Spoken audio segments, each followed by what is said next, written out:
yung usapin, let it be on record na yung usapin na may nag-reach out daw sa kampo o nag-reach out si Vice President Inday Sara Duterte at nais makipag-usap at kung ano-ano ng spin ang ginawa ng mga personalidad na alyado ng kasalukuyang administrasyon. Fake news po iyan. There is no point, there is no wisdom, there is no gain in trying to be part of the administration's attempt to have a Uniteam 2.0. Wala. Bakit ka makikipag-usap? Bakit ka aanib sa isang kurakot at korap na administrasyon na ang kasalukuyang trust and approval rating ay -27?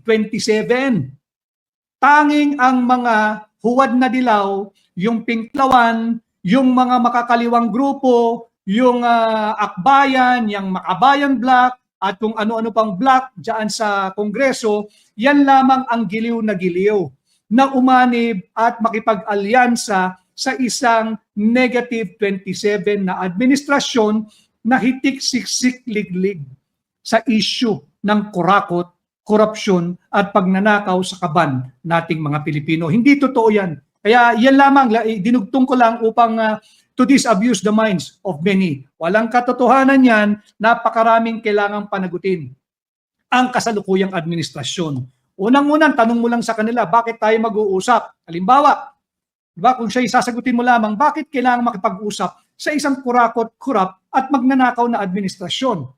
Kayo ba'y papanig na at aanib na sa advokasya na humihiling ng transparency and full accountability? Isusulong nyo na ba ang kapayapaan at seguridad ng bawat pamilyang Pilipino? Ako ho ay nakikiramay sa seguridad at kapayapaan sa mga naulila ng mga nasawi kahapon dyan sa nakakalungkot at kalunos-lunos na kaganapan sa Ateneo de Zamboanga doon sa isang active shooter na paslang din. So iyan yung usapin. Isusulong kaya ng Marcos administration ang totoong transparency, ang full accountability, ang peace and security? Ipapatupad kaya, di ba, yung mga talking points, kung makikipag-usap, can you commit to the Filipino people that you're not going to interrupt, you're not going to cancel again, and you're not going to set aside the decision of the Supreme Court na illegal yung pagpapigil sa barangay and sangguniang kabataan election? Will you commit that the BARM election will proceed as scheduled? Long delayed na yan. Will you commit na hindi mo pakikialaman at hindi mo isusulong ang no election scenario for 2028? Yan yung mga sticky points at malabong mag-commit ang kasalukuyang administrasyon. Tanungin pa dapat sila, bakit tayo mag-uusap? Ititigil mo na ba ang political persecution? Ititigil mo na ba ang ipawi-withdraw mo na ba ang mga harassment cases na kasalukuyang hinaharap ng mga political critics at legitimate dissenters? Yung mga ginawang plunder cases na wala namang basihan, will you ask the office of the prosecutor ng Sandigan Bayan to withdraw it? Kakausapin mo ba yung mga government lawyers? I-withdraw nyo na yan dahil hindi nakakatulong sa bayan. Ini-spin kasi mga kababayan na mabuti daw yung nagbabadyang pakikipag-usap ni VP Inday Sara. Baliktad pakikipag-usap ni VP Inday kay Bongbong Marcos na mabuti raw ito, makakabuti raw ito sa bansa. Makikita mo yung naratibo, yung direksyon nila. Hindi natin papatulan ng chismis, but we have to correct yung direksyon ng kanilang naratibo. Ipapasa nila yung burden ngayon sa OVP o kay Vice President Inday Sara Duterte na pag nag-issue ng statement o pahayag na hindi totoo yan, ang next spin nila, kita mo, hindi siya handang tumulong upang maibsan ang problema ng ating bansa. Tanong, sino ba ang gumawa ng mga problema ng ating bansa? Hindi ba ang Marcos Jr. administration? Pag sila ay nagtangka na mag-reach out kay Vice Presidente Inday Sara Duterte, kung pwede lang mag-suggest ang aking isasuggest, isang tanong, aarestuhin mo ba at ipakukulong si Martin Romualdez at si Zaldico? Bago tayo mag-usap, kung talagang seryoso ka, handa ka bang ipakasuhan, ipaaresto at ipakulong si Martin Romualdez at si Zaldico? Papanagutin mo ba ang lahat ng makakating kamay na nagpuno sa mga blankong items sa most corrupt 2025 national budget? Kakasuhan mo ba? Paiimbestigahan mo ba? At kung mamarapati, kakasuhan at ikukulong ang mga personalidad na sangkot dyan sa tinaguriang most corrupt national budget of 2025, katulad ni Stella Kimbo. Kakalas ka ba sa ICC? Hindi mo na ba ito kakanlungin? Hindi mo na ba ito kikilalanin? At hindi ka na makikipag-ugnayan? Dahil matagal na tayong kumalas dito, 2019 pa. So, budol yang propagandang ikinakalat nila na Uniteam 2.0. Nasusubaybayan ko, meron nga isang programa riyan na sinasabi na yung usaping yun, chismis lang daw, pero dapat pag-usapan. They are trying to shape the public opinion sapagkat lubog na rin sila lalo dito sa issue ng pagbaha. At dapat lamang na sila ay malubog palalo sa issue ng pagbaha dahil ito mga kababayan, ang tunay na issue, huwag kayong magpapalinlang. Hindi totoo, katang isip nila yan, gawa-gawa, nahihibang, nakakakita na naman, baka nakatapak sa alapaap, at mataas na naman ng mga lipad, gumagawa ng kwento na nag-reach out si BP Inday Sara at nais daw makipag-ugnayan, makipag-usap kay Bongbong Marcos. Alam ninyo mga kababayan, alam namin kung sino ang nasa likod niyan. Alam namin at kilala rin ninyo, isang babae ang nagsimula niyan. Isang babae ang nakipag-ugnayan, nakipag-usap sa isang mataas na opisyal ng Embahada ng Estados Unidos. At siguro wala siyang masabi at nagkakabuhol-buhol na kanyang binulala sa kanyang bibig na merong attempt si Vice President Inday Sara na makipag-usap kay Bongbong Marcos. Hindi totoo yun, gawa-gawa nila yan. So ito ang ating live ngayong araw. Sana ay nagabayan ko kayo dito sa tatlong napakalaking usapin at huwag kayong basta-basta magpapabudol, walang dahilan.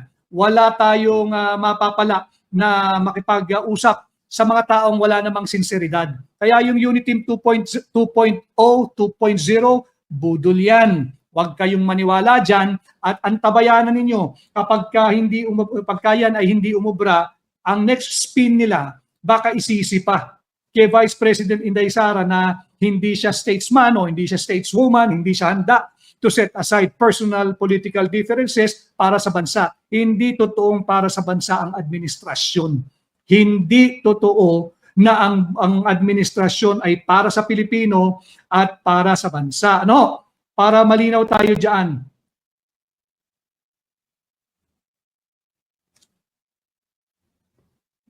Tama rin ito si Atleni Fermin.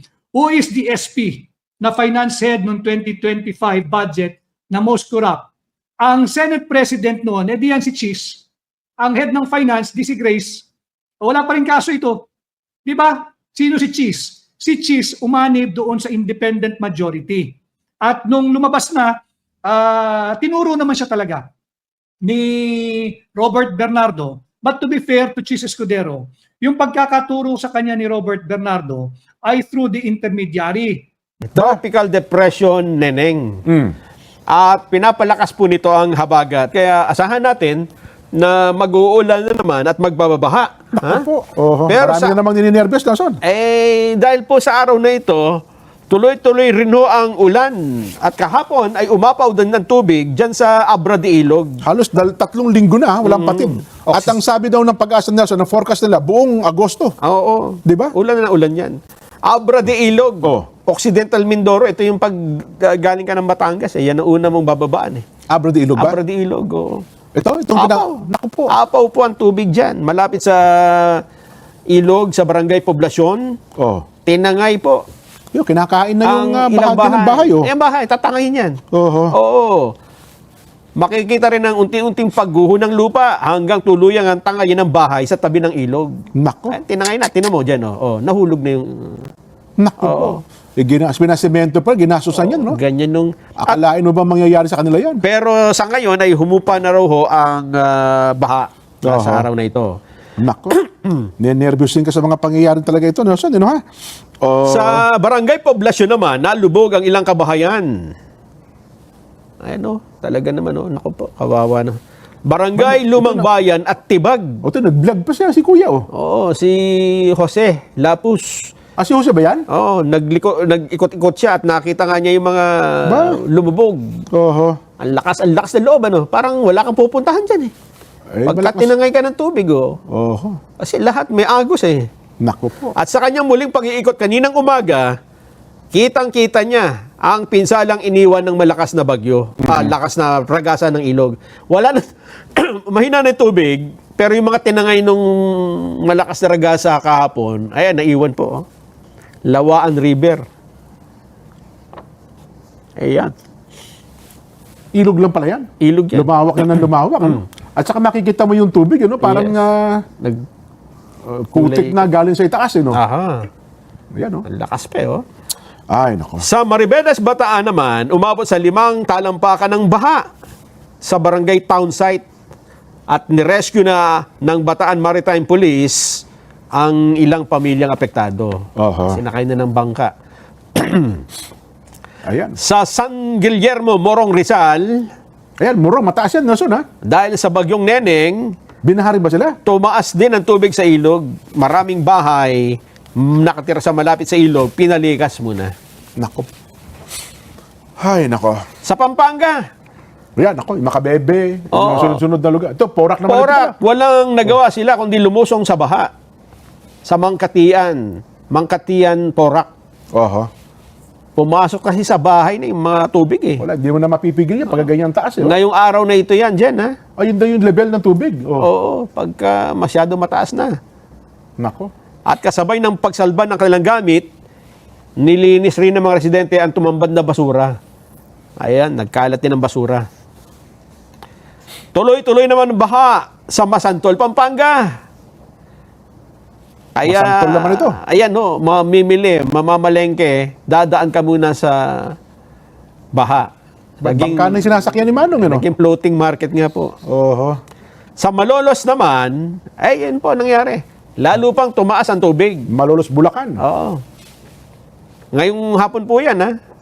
Kumpara kahapon. Ngayong umaga na ito. Ayun. Sa Batangas, punta tayo. Yan. Oo. Ayun, parang ganun pa rin, no? Ilang araw na. Oh. Nararanasan pa rin ang pagbaha at pagguho ng lupa sa ilang lugar sa Batangas. Yung water level sa isang spillway sa bayan ng Ibaan ay patuloy daw hong tumataas. Nagmistulang ilog naman ang daan sa barangay San Diego sa bayan ng Lian kung saan lampas tao ang baha. Nako po. Hindi pasable sa mga sasakyan. Lampas ta. Pinasok rin ng tubig ang ilang classroom sa Carretonan Elementary School, bayan naman ng Kalatagan. Oho. Biruin mo kung gaano kalawak na bahayan dyan. Sa bayan naman ng Mabini, yun, gumuho ang lupa. Nako. Kung magkakatotoo yung forecast ng Pag-asa, sana, Nelson, hindi magkatotoo, ha? Ang panalangin ko, huwag magkatotoo. Pero mukhang tuloy-tuloy, eh. Buong Agosto daw, ito mangyayaring ito. No. Yun ang kanilang, Grabe. forecast ng Pag-asa.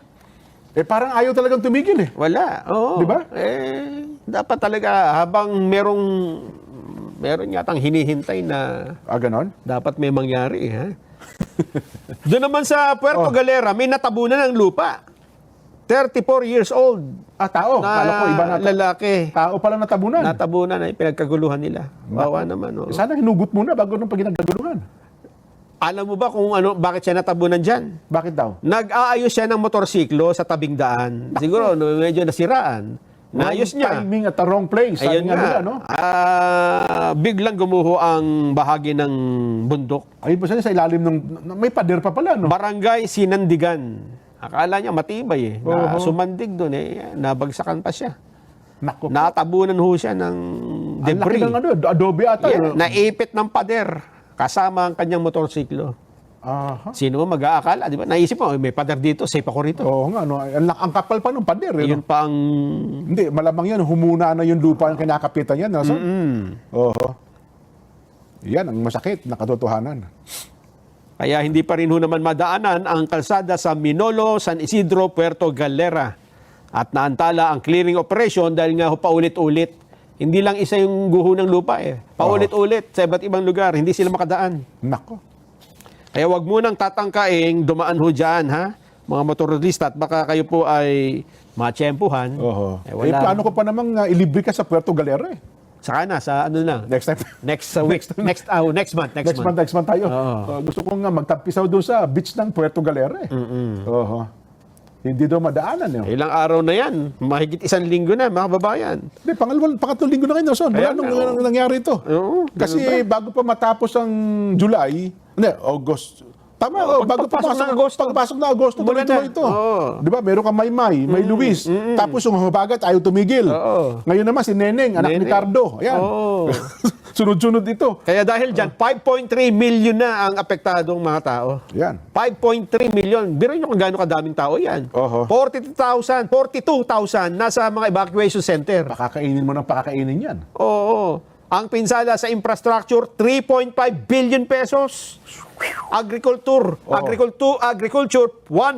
billion ang kasama na yung pinsala sa bukid ko. Ayan. Ang pinakwento ba? Sinabit mo na? Oo, saan ko kaya sisingilin yun, ha? Hindi, may ano yan. Masisingil natin yan sa DSWD, taka sa DA. Oo, wala. Gagamitin natin. Nanlumo ako saan nangyari. Ganun ba? Oo. Yung inaasahan nating puno ng mangga, inaanod pala. Inaanod eh, oo. Inaanod yung puno ng mangga. Pakiramdam ko, ako si Job eh. 2 puno pa lang. 2 puno pa lang, reklamo ka. Wala pang mga hayop na... wala namang mga ngotay na Ayun hayop pala, eh. oo. Yun na yung buong kabuhayan. Ay, naka. Di ba, pagbalik naman yan eh, Ay, sobra-sobra, ha? Ikapupo. Oo, Sobra-sobrang wala kang biyaya yan. Ay, paglalagyan. nako. Oo, totoo yan. Yun na lang asahan natin. Iyan ang ating ano yan. Balatuhan mo na ako ngayon. Baka Oo. meron ka. Advance mo. Advance mo na yung balato. Oo. Ayan, yan o ang ating update sa bagyo. At alam mo ba kung gaano nakadaming basura yung nakukuha dun sa ilog, Jen? May humakot na ba ng humakot na basura? 1,200 na sako na ng basura.